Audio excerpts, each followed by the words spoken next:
2, 1.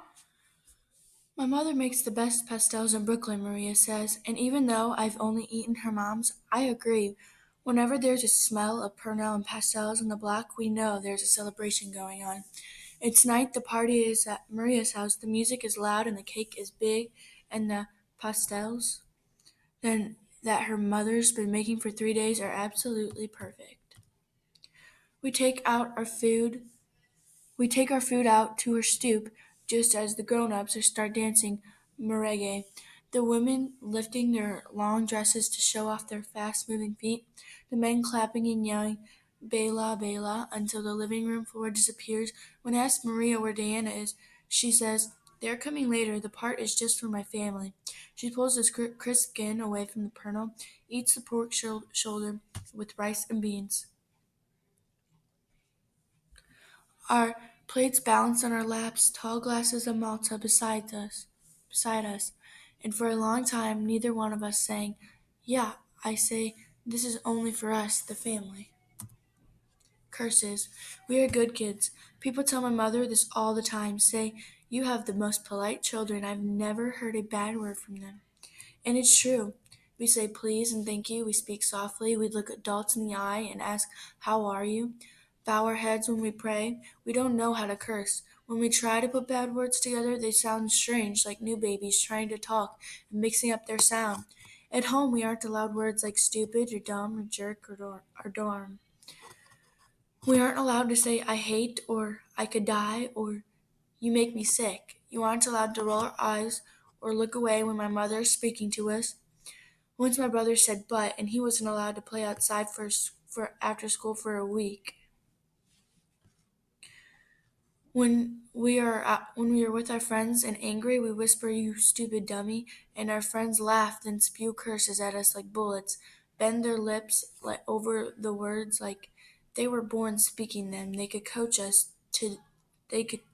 they coach us on, tell us to just say it, but we can't. Even when we try, the words get caught inside our throats as though our mother is standing there waiting, daring them to reach the air. But we can't. But wait. Afros. When Robert comes over with his hair blown out into an afro, I beg my mother for the same hairstyle. Everyone in the neighborhood has one, and all of the black people in Soul Train, even Michael Jackson and his brothers are all allowed to wear their hair this way. Even though she says no to me, my mom spends a lot of Saturday morning in the bedroom mirror picking her own hair into a huge black and beautiful dome, which is so completely 100% unfair, but she says this is the difference between being a grown-up and being a child. When she is not looking, I stick my tongue out at her. My sister catches me and says, and that's the difference between being a child and a grown-up, like she's 20 years old, then rolls her eyes at me and goes back to her reading. Graffiti. Your tag is your name written with spray paint. However, you want it to wherever you want it to be. It doesn't even have to be your real name, like Loco, who lives in Woodbine Street. His real name is Orlando, but everyone calls him by his tag, so it's everywhere in Bushwick. Black, red, and red letters, and crazy eyes inside the O's. Some kids climb to the top of the buildings, hang over the edge, spray their names upside down from there. But me and Maria only know the ground, only know the factory on the corner with its newly painted bright pink wall, only know the way my heart jumps as I press the button down, hear the hiss of paint, watch Jack begin. Only know the sound of my uncle's voice, stopping me before my name is part of the history, like the ones on the roofs and fire escapes and subway cars. I wish I could explain. Wish I had the words to stop his anger, stop the force of him grabbing my hand. Wish I knew how to say, "Just let me write everywhere." But my uncle keeps asking, over and over again, "What's wrong with you? Have you lost your mind? Don't you know people get arrested for this?" "They are just words," I whisper. "They're not trying to hurt anybody." Music. Each morning the radio comes on at 7 o'clock. Sometimes Michael Jackson is singing the ABCs. as easy as 1, 2, 3, or Sly and Family Stone are thanking us for letting them be themselves. Sometimes it's slower music, the 5 stair steps, telling us things are going to get easier, and the holy singing, "He ain't heavy, he's my brother, so on we go." My mother lets us choose what music we want to listen to as long as the word funk doesn't appear anywhere in the song.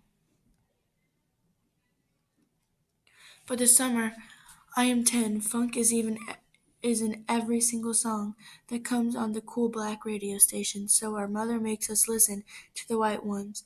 All afternoon, corny people sing about Colorado, about everything being beautiful, and about how we've only just begun. My sister falls in love with the singers, but I sneak off to Maria's house, where, safe inside her room, with a pink shag carpet and bunk beds, we can comb our doll's hair and sing along when the Ohio players say he's the funkiest worm in the world. We can dance the funky chicken, tell imaginary intruders to get the funk out of our faces.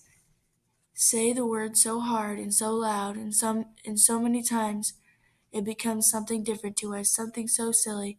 We laugh just thinking about it. Funky, funky, funky. We sing again and again till the word is just sound not connected to anything, good or bad, right or wrong. Rikers Island. When the phone calls come in the middle of the night, it isn't to tell us someone has died. It's Robert calling from a prison called Rikers Island. Even from my half-asleep place, I can hear my mother taking a heavy breath, whispering, "I knew this was coming, Robert. I knew you weren't doing right." In the morning we eat our cereal in silence as our mother tells us that our uncle won't be around for a while. When we ask where he's gone, she says, "Jail."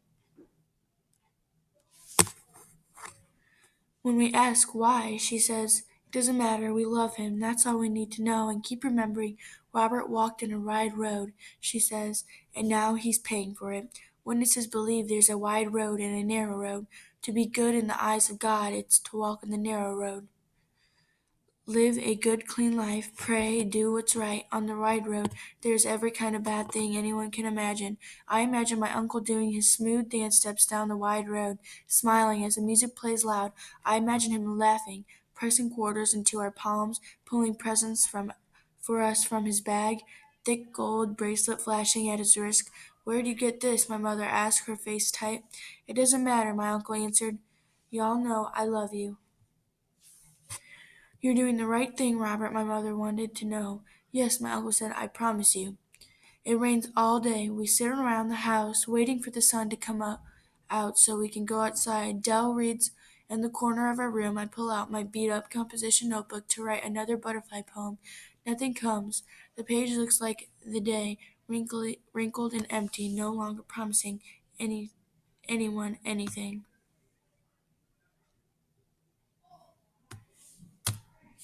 Moving upstate.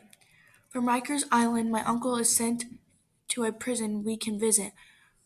We don't know what he'll look like, how much he'll change, and because our mother warns us not to, I don't tell anyone he's in jail. When my friends ask, I say he moved upstate. We are going to visit him soon. He lives in a big house, I say, with a big yard and everything, but the missing settles inside of me. Every time James Brown comes on the radio, I see Robert dancing. Every time the commercial of Chrissy Dow comes on, I think how I almost got one. He's my favorite uncle, I say one afternoon. He's our only uncle, my sister says, then goes back to reading.